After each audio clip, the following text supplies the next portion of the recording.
우리 일부 예배 나오시는 분들은 참 열심히 사시는 분들이시잖아요.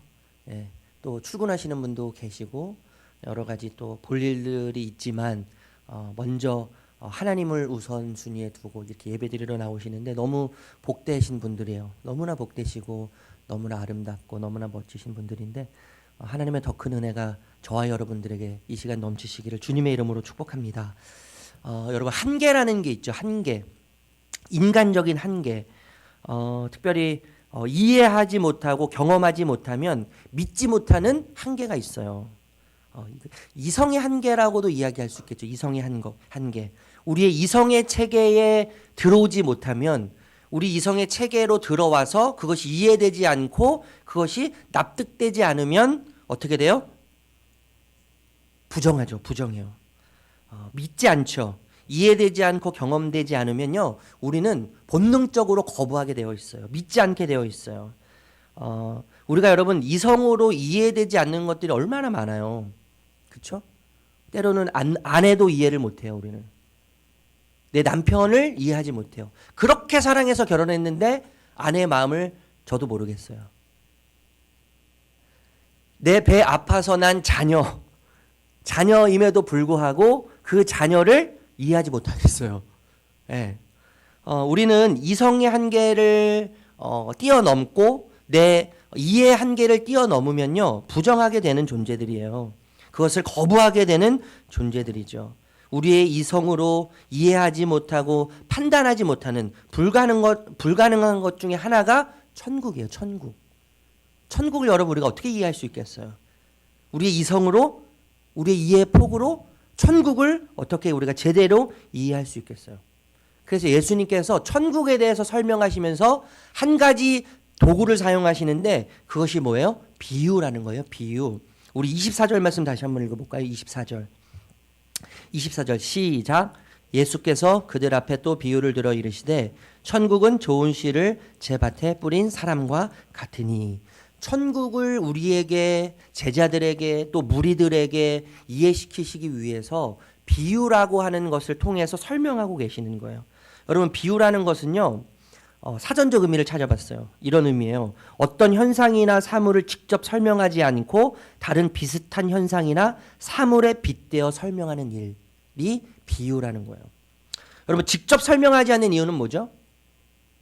그 현상이나 사물을 직접 설명하지 않고 빗대어서 설명하는 이유는 뭘까요? 직접 설명하면 알아듣지 못하기 때문이에요. 그 현상이나 사건에 대해서, 사물에 대해서 직접 설명하면요, 우리의 한계 때문에, 이해의 한계, 또 해석의 한계 때문에, 우리 이성의 한계 때문에 받아들이지 못하는 거예요. 해석할 수 없는 거죠. 이해되지 않는 것이죠. 그래서 간접적으로 빗대어서 지금 예수님께서 천국에 대해서 설명하고 계시는 거예요. 여러분, 그런데 우리의 한계, 우리를 제한하게 하는 것들이 있지만 이것을 초월하게 만드는 것이 있잖아요. 우리가 늘 한계를 경험하지만, 특별히 예수님께서 말씀하시는 천국에 대해서 우리는 이해하지 못하고, 예수님께서 사실 저는요, 비유로 설명을 하셨는데 더 어려운 것 같아요. 13장에서 5가지 비유를 하시잖아요. 5가지 비유를 하시는데 저는 이 말씀을 보면서 비유를 하셨는데 더 어려운 것 같은 느낌. 차라리 비유를 하시지 않는 것이 더 도움이 되지 않았을까라고 하는 아주 이기적인 생각이 있어요. 인간적인 생각이 있는 거예요. 비유하셨는데 이해가 더 잘 안 돼요. 어쨌든 여러분, 한계를 초월하고 제한을 초월하게 하는 것이 있어요. 천국이라는 것은 우리의 이성으로 이해되지 않는 거예요. 천국이라는 것은 우리 이해의 이 체계로는, 이성의 체계로는 절대 이해할 수 없는 불가능한 것이죠. 그렇지만 우리는 뭐예요? 천국을 보죠. 천국을 만지죠. 천국을 듣죠. 여러분, 하나님은 보이시지 않는 분인데 보이시잖아요. 그렇죠? 안 그러세요, 여러분? 왜 그러세요, 반응이? 하나님은 보이시지 않는데 볼 수 있는 분이잖아요. 하나님은 말씀하시지 않는데 들을 수 있는 분이죠. 하나님은 우리 눈에 보이지 않지만 느낄 수 있는 분이에요. 여러분 한계를 초월하고 제한을 초월하게 만드는 것이 있는데요. 그것이 뭐예요? 믿음이에요. 믿음. 여러분 우리가 어떻게 천국을 볼 수 있어요? 어떻게 천국을 들을 수 있어요? 우리가 하나님을 어떻게 볼 수 있고 하나님의 음성을 어떻게 들을 수 있어요? 하나님을 우리가 어떻게 느낄 수 있어요? 그것이 뭐예요? 그렇게 돕도록 하는 것이 우리에게 있지 않는 믿음이라는 거예요. 여러분 믿음은 원래 우리에게 있는 것이 아니죠. 원래 나에게 있는 재료가 아니에요. 그래서 믿음은 뭐예요? 완전히 하나님의 은혜예요. 하나님의 은혜. 하나님의 은혜가 아니면 하나님을 볼 수 없어요.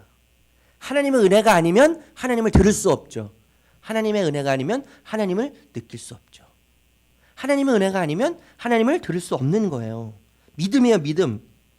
여러분 13장을 시작할 때 예수님께서 천국에 대해서 이런 말씀하셨어요. 천국을 볼 수 있다.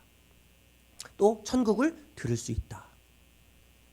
이렇게 말씀하셨거든요. 우리 마태복음 13장 13절 말씀 한번 읽어볼까요? 마태복음 13장 13절 말씀. 찾으셨어요? 읽어볼까요? 시작. 그러므로 내가 그들에게 비유로 말하는 것은 그들이 보아도 보지 못하며 들어도 듣지 못하며 깨닫지 못함이니라. 우리 16절 말씀도 읽어볼게요. 16절 시작. 그러나 너희 눈은 봄으로 너희 귀는 들음으로 복이 있도다. 여러분 눈이 있다고 해서 볼 수 있는 게 아니죠. 그러니까 눈이 있다고 해서 눈이 아닌 거예요. 눈이 아닐 수 있어요. 귀가 있는데 귀가 아닐 수 있는 거예요. 왜요? 듣지 못하면. 여러분 귀는 그 기능에 부합해야 돼요. 눈은 눈의 기능에 부합해야 돼요. 여러분 하나님이 좀 전에도 말씀드렸지만 하나님이 보이시지 않지만 하나님은 볼 수 있는 분이세요. 하나님의 음성은 들리지 않죠. 원리대로 따지면. 그런데 하나님의 음성이 들려요. 여러분 눈은 눈이 되기 위해서는요. 눈이 되기 위해서는 눈을 만드신 하나님을 볼 수 있어야 되는 거예요. 그게 진짜 눈의 기능이에요. 귀는 이 귀를 만드신 하나님의 음성을 들을 수 있어야지 귀가 될 수 있는 거예요. 그게 귀의 기능인 거죠. 그럼 귀가 있다고 듣지 못하면 그 귀는 귀가 아닌 거예요. 눈이 있어도 보지 못하면 그 눈은 눈이 아닌 거예요. 여러분 저와 여러분들에게 나의 눈을 창조하신 하나님의 모습을 하나님을 볼 수 있는 은혜가 있었으면 좋겠어요. 저와 여러분들에게요. 이 귀를 만드신 내 귀를 만드신 하나님의 음성을 들을 수 있는 은혜가 있었으면 좋겠어요. 어쨌든 여러분 씨 뿌리는 사람이 있습니다. 씨 뿌리는 사람. 여러분 씨를 뿌리기 위해서는 먼저 좋은 씨가 준비돼야 돼요. 좋은 씨. 그리고 좋은 씨를 뿌리기 위해서는 뭐가 준비돼야 돼요? 좋은 땅이 준비돼야 돼요. 아마 이 씨 뿌리는 사람은 좋은 씨를 사서 준비해 놨을 뿐만 아니라 좋은 씨를 뿌리기 위한 좋은 땅을 잘 갈아서 준비해 놨을 것 같아요. 그리고 이제 좋은 땅과 좋은 씨가 준비되었기 때문에 뭐만 남았어요? 열심히 뿌리는 일만 남은 거예요. 최선을 다해서 정성을 다해서 땀을 흘리면서 하루 종일 씨를 뿌렸을 거예요. 하루 종일 열심히 최선을 다해서 땀을 흘리면서 씨를 뿌렸기 때문에 얼마나 피곤했겠습니까? 그래서 이제 밤이 돼서 깊은 잠에 들었겠죠. 깊은 잠에 들었을 때 모두가 잠들었을 때 누가 나타나요? 누가 나타나요? 원수가 나타나는 거예요. 25절 말씀 읽어볼게요. 25절 시작. 곡식 가운데 가라지를 덧뿌리고 갔더니 여러분 원수는 잠을 안 자요. 악한 의도를 가지고 있어요. 밭에 몰래 숨어들어서 밭 주인이 정성스럽게 뿌려놓은 밭을 씨를 뿌려놓은 밭을 망치려고 해요. 그래서 몰래 잠잘 때에 들어가죠. 여러분 잠잘 때는 평화와 안식의 시간이죠. 평화와 안식. 씨 뿌리는 사람의 게으름과 태만함을 의미하지는 않아요. 원수가 악한 의도를 가지고 악한 의도를 저지르는 절호의 이것이 잠잘 때예요. 이 틈을 노리고 있는데 이 틈이 잠잘 때 아니에요. 잠잘 때. 저는 여러분 이 말씀이 깨어있으라는 말씀을 생각나게 한다고 생각이 들어요. 깨어있는 말씀. 여러분 잠자는 게 뭐 잘못됐어요? 그렇지만 여러분 여기서 말하는 거 제가 좀 전에도 말씀드렸지만 잠잘 때라는 것은 씨 뿌리는 사람의 게으름과 태만함을 의미하는 것이 아니라 원수가 악한 의도를 가지고 그 악한 의도를 실행하는 절호의 기회를 말하는 건데, 여러분 깨어있지 않으면 야망과 욕망으로 깊은 잠에 우리도 빠져들 수 있다는 것을 말하는 것 같아요. 깨어있으라. 마태복음에서도 깨어있으라는 말을 마태가 했는데 이 잠잘 때와 깨어있으라는 이 말이 저는 이 연계가 된다는 생각이 든다는 거죠. 깨어있으라. 잠잘 때. 이 의미를 사실 오늘 저는 이 본문이 잘 설명하고 있다고 생각이 들어요. 깨어있는 게 도대체 뭐냐 그러면. 잠자지 않고 깨어있는 게 어떤 의미냐를 이 가라지의 비유가 잘 설명하고 있다고 생각이 드는데, 이것을 좀 이따 다시 한번 설명하면 좋겠어요. 저는 여러분 목사가 돼서도요 참 돈이 벌고 싶었어요. 돈을 벌고 싶었어요. 너무 가난하게 살았기 때문에. 돈 싫어하는 사람이 누가 있어요? 돈 싫어하세요? 없죠. 저도 돈 굉장히 좋아하거든요. 책값하라고 누가 주시면 얼마나 행복한지 몰라요. 근데 저희는 교회는 그런 게 별로 없어요. 책값하라고 주시는 분들이 별로 없으세요. 그 좀 야속하기도 한데 돈 좋아하죠. 다. 누구나 다 좋아해요. 그죠? 예. 원수되었던 관계도요. 돈이면 풀어지는 거예요. 돈이 얼마나 좋아요. 돈이면 안 되는 게 없잖아요. 저는 목사가 돼서도 돈을 벌고 싶었어요. 돈. 야, 내가 장사하면 진짜 돈 잘 벌 수 있을 텐데. 이런 이 야욕이요. 그 욕망이 막 들끓듯했어요. 불과 2, 3년 전만 해도 제가요. 장사하고 싶어가지고요. 장사해서 돈을 정말 많이 벌고 싶어서 그런 생각이 계속 드는 거예요. 어딜 가면 이 사업 아이템이 자꾸 머릿속에 떠올라요. 어느 분이 저에게 그런 말씀하셨어요. 목사님이 장사하셨으면 진짜 잘하셨을 것 같은데. 목사님이 장사하셨으면 아마 대박 났을 겁니다. 그런데 마지막 가서 쪽박 찼을 것 같아요. 저는 그 말이 굉장히 공감이 돼요. 저는 굉장히 급하고 다혈질적이고 아주 이 금방금방 변하는 성향이어서요. 기가 또 얇아요. 그런 사람 특징 기가 얇잖아요. 예. 처음에는 굉장히 잘 나갔을 것 같아요. 돈을 굉장히 많이 벌었을 것 같은데 마지막에는 기가 얇아서 쪽박 찼을 것 같아요. 예. 이 야망이, 이 야욕이요, 이 욕망이 막 순간순간 들어오는 거. 몇 년 전까지만 해도요.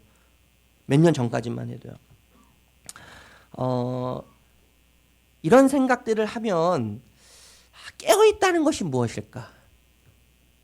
라는 것과 연관지어서 생각할 수 있을 것 같다는 거죠.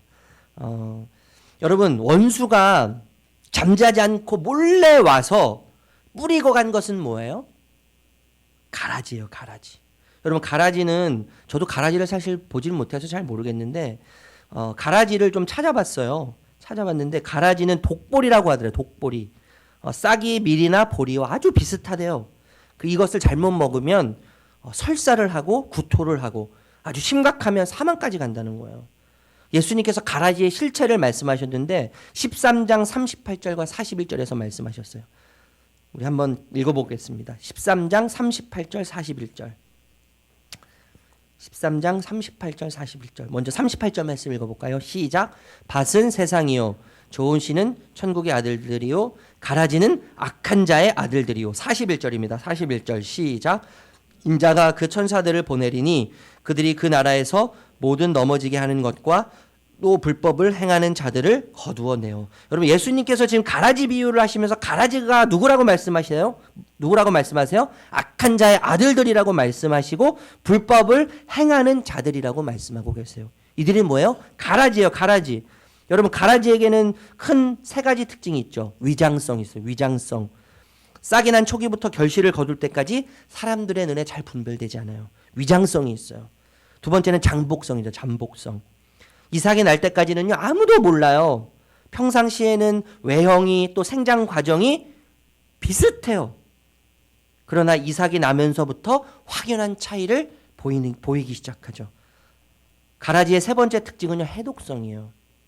가라지는 알곡뿐만 아니라 인체까지 큰 피해를 주죠. 이것이 뭐예요? 가라지의 실체예요. 그런데 여러분, 잘 들어보세요. 지금 천국을 비유하시면서 어디에 예수님께서 비유하고 계세요? 어디에 비유하고 계세요? 네? 어디에 비유하고 계세요? 가라지에 비유하고 계시단 말이에요. 이해합니다, 여러분. 이 아침 얼마나 피곤하시고 졸리시겠어요. 지금 예수님께서 천국을 비유하시는데 어디에 빗대어서 비유하고 계세요? 가라지란 말이에요. 가라지. 그런데 여러분 잘 들으셔야 돼요. 예수님께서 지금 천국을 가라지에 비유, 씨 뿌리는 비유 중에서도 가라지를 통해서 비유하고 계시는데 이 가라지라고 하는 천국 비유에서 주목할 점은 이거예요. 뭐냐면 원수의 악한 의도와 악한 계획에 대해서 예수님께서 초점 맞추고 계시는 것이 아니라 지금 예수님께서 천국의 비유를 가라지를 통해서 비유하고 계시는데 악한 원수가 뿌린 가라지에 대해서 주인이 취하고 있는 태도와 종들이 취하고 있는 태도에 대해서 예수님은 더 초점을 두고 계신 거예요. 이해되세요? 이해되세요? 다시 한번 말씀드릴게요. 이해 안 되시죠? 네, 다시 한번 설명드릴게요. 예수님께서 천국을 비유하시는데 가라지로 비유하고 계신단 말이에요. 가라지의 비유를 통해서 천국을 말씀하시는데 가라지의 비유의 핵심은 뭐냐면 원수가 와서 가라지를 뿌렸다는 거에 있는 게 아니라 가라지가 뿌려진 그 상황에 대한 종들의 태도와 땅의 밭의 주인의 태도에 예수님의 그 가라지 비유의 핵심이 있다는 거예요. 이해되세요? 이해되세요? 예.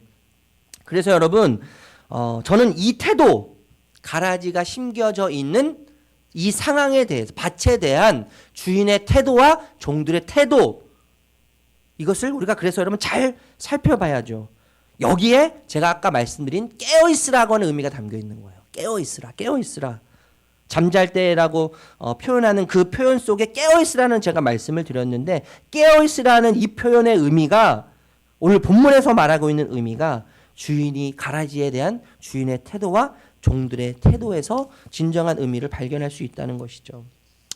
그러면 여러분 종들의 태도를 먼저 좀 살펴볼게요. 종들의 태도. 27절에서 28절 읽어보겠습니다. 27절에서 28절. 27절, 28절 읽어볼게요. 시작. 주여 밭에 좋은 씨를 뿌리지 아니하였나이까. 그런데 가라지가 어디서 생겼나이까. 28절까지요. 주인이 이르되 원수가 이렇게 하였구나. 종들이 말하되 그러면 우리가 가서 이것을 뽑기를 원하시나이까. 지금 이거 누구의 태도예요? 종들의 태도예요. 종들의 태도. 종들의 태도는 이거죠. 가라지가 어디서 생겨났습니까? 우리가 이것을 다 뽑기 원합니까? 주인님이 아시겠지만 우리는 가라지를 한 번도 뿌린 적이 없습니까? 주인께서 준비하신 좋은 씨를 뿌렸는데 도대체 이 가라지가 어디서 생겨났다는 말입니까? 이것을 누가 뿌렸단 말입니까? 제가 지금 뭐 하고 있어요? 흥분하고 있죠. 지금 흥분하고 있어요. 신경질적이에요. 제 표현이요. 지금 가라지가 어디서 생겼습니까? 우리가 이것을 뽑기를 원하십니까? 우리는 이것을 심은 적도 없고 뿌린 적도 없는데 이거 도대체 어디서 났단 말입니까? 여러분 종들의 태도가 어땠겠어요? 흥분했겠죠. 열받았겠죠. 아주 신경질적이었을 것 같아요. 그렇죠? 반면에 여러분 주인의 태도는 어때요? 28절에서 30절 읽어볼까요? 28절에서 30절. 28절에서 30절 읽어볼게요. 시작. 주인이 이르되 원수가 이렇게 하였구나. 종들이 말하되 그러면 우리가 가서 이것을 뽑기를 원하시나이까. 주인이 이르되 가만두라. 가라지를 뽑거나 곡식까지 뽑을까 염려하노라. 둘 다 추수 때까지 함께 자라게 두라. 추수 때에 내가 추수꾼들에게 말하기를 가라지는 먼저 거두어 불사르게 단으로 붓고 곡식은 모아 내 곡간에 넣으라 하리라. 여러분 주인의 반응은 어때요? 예상치 못했던, 예측할 수 없었던 가라지가 나기 시작했던 상황에 대해서 밭을 보고 나서 주인은 지금 어떤 태도를 취해요? 굉장히 평온한 것 같아요. 태연하죠. 종들과 다르게 신경질적이지 않아요. 흥분하지 않아요. 오히려 가라지를 누가 뿌렸는지 원수의 정체를 알고 있는 것 같아요. 그리고 모든 것을 다 미리 이미 알고 있었던 것 같아요. 그래서 굉장히 평온해요. 태연해요. 그리고 아무 조치도 취하지 않아요. 이게 종들의 태도와 큰 차이죠. 그러면서 하는 말은 뭡니까? 둘 다 추수 때까지 함께 자라게 두라. 여러분 왜 주인이 이렇게 태어날 수 있을까요? 어쩜 이렇게 표현할 수 있을까요? 아무 조치도 취하지 않으면서 흥분하지 않을 수 있을까요? 분노할 수밖에 없는 이 상황, 흥분할 수밖에 없는 이 상황 가운데, 이 상황 속에서 주인이 이렇게 태어난 이유는 뭐죠? 평온하면서 아무런 조치를 취하지 않는 이유는 뭘까요? 추수철이 오기 때문이죠. 추수철. 비록 부러질 때부터 자랄 때까지는 섞여 있어요. 가라지와 알곡이 섞여 있다 할지라도 마침내 구분이 되고 알곡과 가라지는 가려지게 되는 것이죠. 구분되게 마련이죠. 추수때가 있다는 것을 지금 이 밭의 주인은 기억하고 있는 거예요. 여러분, 결론은 이미 나 있어요. 결론은 이미 나 있어요. 우리의 결론은요, 이미 나 있는 거예요. 여러분, 주인의 태어남과 여유가 여기에 있는 거 아니겠어요? 하나님의 시간, 하나님의 때, 그게 있다는 거죠. 그래서 여러분, 인내할 수 있는 힘이 생기는 거예요. 추수할 때까지 인내할 수 있는 힘이 생기는 거예요. 여러분, 참고 인내한다는 것은 소극적인 의미에서의 참고 인내가 아니죠. 어쩔 수 없어서 내가 그 상황에 대해서 아무런 대처할 수 없는 능력이 없기 때문에, 그것을 극복할 수 있는 힘과 능력이 나에게 없기 때문에 어쩔 수 없어서 가만히 있는 소극적인 인내와 참음이 아니에요. 이건 오히려 적극적인 인내죠. 적극적인 인내. 지금 상황을 이해할 수 없어도, 지금 상황이 해석되지 않아도 끝을 알기 때문에, 알곡과 쭉정이 가라지가 분리가 되어서, 구분이 되어서 결국에는 가라지는 어떻게 돼요? 땔감으로 사용되어지고, 알곡은 모아줘서 곡간에 들어져 간다는 그 추수때를 알기 때문에 참고 인내하는 것이죠. 그래서 여러분, 이 참고 인내하는 것은 적극적인 거예요. 끝을 알기 때문에요. 현실의 마음과 생각을 빼앗기지 않고 추수때, 하나님의 때, 하나님의 시간이 분명히 있음을 확신하면서 흔들리더라도, 여러분, 흔들릴 수 있어요. 흔들리지 않는 게 믿음이 아니에요. 흔들릴 수 있어요. 흔들리지만 다시 중심을 잡는 게 믿음이죠. 넘어질 수 있어요. 어떻게 안 넘어질 수 있어요? 여러분, 예수님도 십자가 지시기 전에 그게 얼마나 두려웠으면 넘어지시잖아요.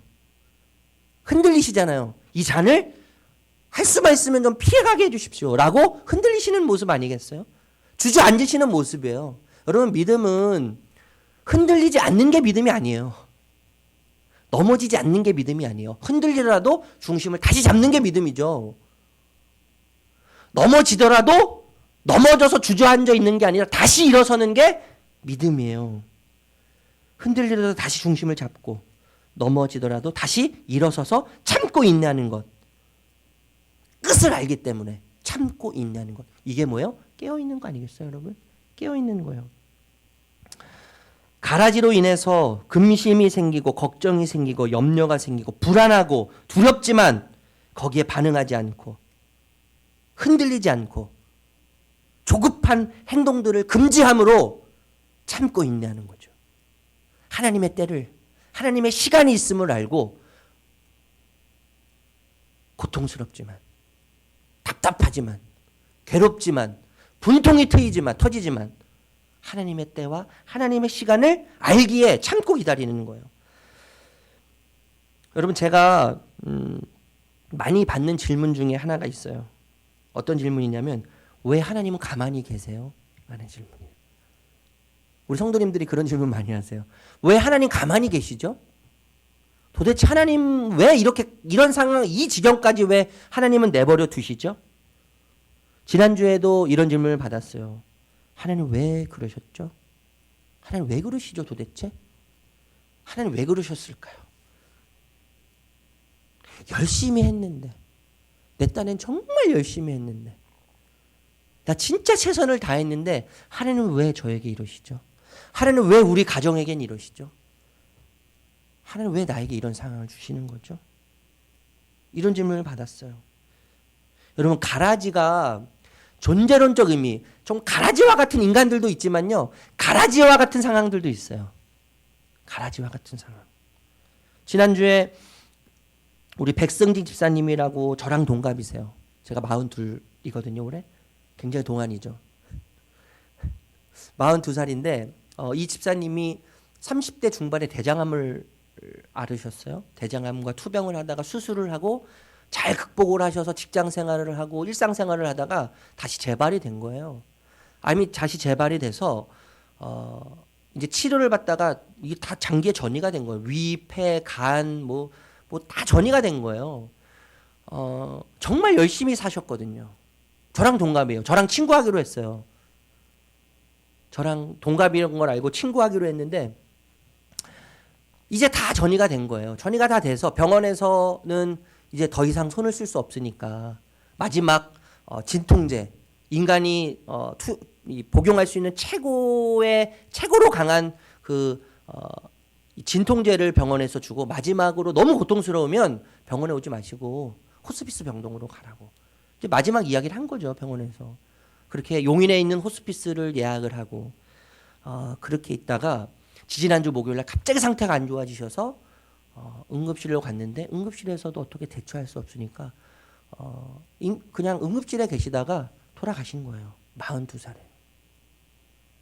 제가 그 장례식을 집례하면서 아내분은 중국 한족 분이세요. 한국말을 잘 못하세요. 6살 아들. 그 아들이 아빠가 죽었는지, 아빠가 지금 화장을 하고 있는지, 아빠가 죽어서 지금 수의를 입고 관에 들어가는지, 뭐 그거 제대로 알겠어요. 그냥 엄마 품에 안겨서 그냥 잠자고 있는 거예요. 지금 상황이 어떤 상황인지도 모르고 지금 잠자고 있는 것이죠. 여러분, 도대체 이 일을 어떻게 받아들여야 하죠? 어떻게 해석해야 되죠?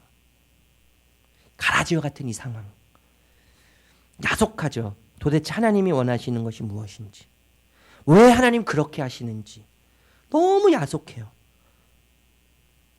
여러분, 가라지 이야기는, 이 천국의 비유는 이런 질문에 대해서 직접적인 답은 내리지 않고 있는 것 같아요. 어쩌면 직접적인 답은 이 세상에서 듣지 못할 수도 있을 것 같아요. 하나님의 일하심은요, 우리가 생각하는 것처럼 때로는 그렇게 간단하지 않는 것 같아요. 하나님 왜 그렇게 하시는지, 하나님 왜 나에게 이런 일을 주시는지, 하나님이 왜 나에게 가라지와 같은 상황 가운데 나를 몰고 가시는지 정말 이해할 수 없을 때가 한두 번이 아니죠.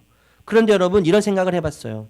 만약에 내가 이해하지 못하고 내가 알지 못하는 가라지와 같은 상황, 가라지와 같은 사람들에 대해서 하나님께서 즉각적으로 대답하신다면, 그리고 그 상황에 대해서 즉각적으로 해결하신다면 나는 과연 만족할 수 있는 자인가?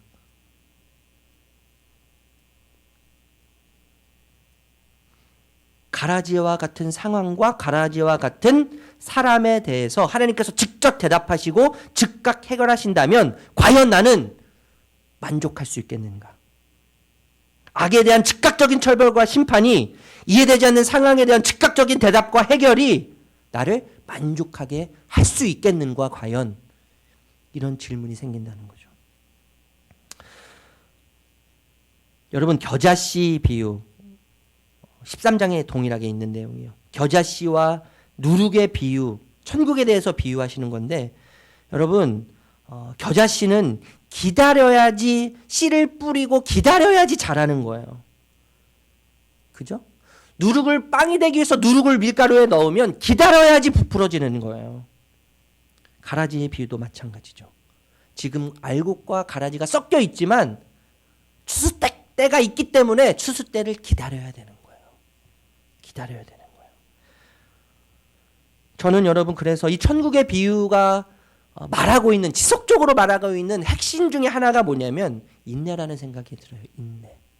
인내. 참고 기다림. 여러분, 기다림과 인내는요, 누구에게나 힘들어요. 농부는 추수 때를 기다리면서 잡초와 곡식이 함께 자라나는 것을 그저 지켜봐야만 되죠. 농부만이 기다리는 것이 아니에요. 종들도 인내하면서 기다려야 돼요. 종들만 기다립니까? 새들도 기다려야죠. 작은 겨자씨가 커다란 덤불로 자라기까지 새들도 기다려야 돼요. 여러분, 빵 굽는 사람은요, 누룩이 반죽 속에 스며들어가서 전체가 심기롭게 부풀어 오를 때까지 기다려야 되는 거예요. 기다려야 되는 거예요. 여러분 뿐만 아니죠. 하나님도 인내하면서 기다리세요. 알곡과 가라지가 자라나기까지, 이삭이 되어서 열매를 맺을 때까지 하나님도 기다리고 계신다는 거예요. 하나님도 기다리고 계세요. 그럼 말씀을 좀 정리하도록 할게요. 여러분, 결론은 이미 나 있어요. 결론은 이미 나 있어요. 추수 때라고 하는 결론은 이미 나 있어요. 가라지가 뿌려진 것을 알고 주인의 태도와 종들의 태도는 확연히 달랐어요. 왜요? 추수 때를 알았기 때문이죠. 추수 때 결론을 알았기 때문이에요. 하나님의 시간이 있다는 것. 그러기에 인내할 수 있고 참을 수 있는 힘이 거기서 시작된 것이죠. 원수의 방해에도 도단한 가라지를 보아도 낙심하지 않았고 낭망하지 않았어요. 여러분, 우리의 결론은 이미 다 있어요. 예수 그리스도께서 십자가에서 죽으신 걸로 끝나지 않으셨죠. 예수님께서 이 땅에 오신 이유는 십자가에 못 박히시는 게 아니에요. 제가 이단이 아니에요. 잘 들어보세요. 예수님께서 이 땅에 오신 이유는요, 단순히 십자가에 못 박히시기 위해서 오신 게 아니에요. 십자가에 못 박히신 다음에 뭐 하시기 위해서 오신 거예요? 그 죽음을 뚫고, 십자가를 뚫고, 죄의 권세를 뚫고 뭐 하기 위함이세요? 부활하기 위함이세요. 예수님의 목적은 십자가에서 죽으심이 아니에요. 십자가에서 죽으신 이후에 죽음의 권세를 뚫고, 사망의 권세를 뚫고 부활하시기 위해서 이 땅에 오시는 거예요. 이것이 예수님이 이 땅에 오신 목적이에요. 이유예요. 여러분, 우리의 결론은 이미 나 있어요. 우리의 결론은 이미 나 있어요. 가라지와 같은 존재들, 가라지와 같은 상황이 있다 할지라도요, 우리의 결론은 이미 나 있어요. 이미 십자가에서 죽음을 통과하심으로 승리하신 그 주님의 승리가, 그 주님의 영광이 저와 여러분의 것인 줄로 믿습니다. 그렇기 때문에 우리는 여러분, 오늘도 이해되지 않지만, 오늘도 해석되지 않지만, 오늘도 하나님의 일하심이 우리 한계 때문에 다 그것을 납득할 수는 없지만, 하나님이 옳으심을 인정하면서, 하나님만이 옳으심을 인정하면서 우리는 아멘으로 그 길을 인내하면서 참으면서 하나님을 잘 따라갈 수 있는 줄로 믿습니다. 그런 은혜가 저와 여러분들에게 가득하시기를 주님의 이름으로 축복합니다. 아멘. 아멘. 우리 다 일어나셔서 찬양할게요. 믿음으로 서리라.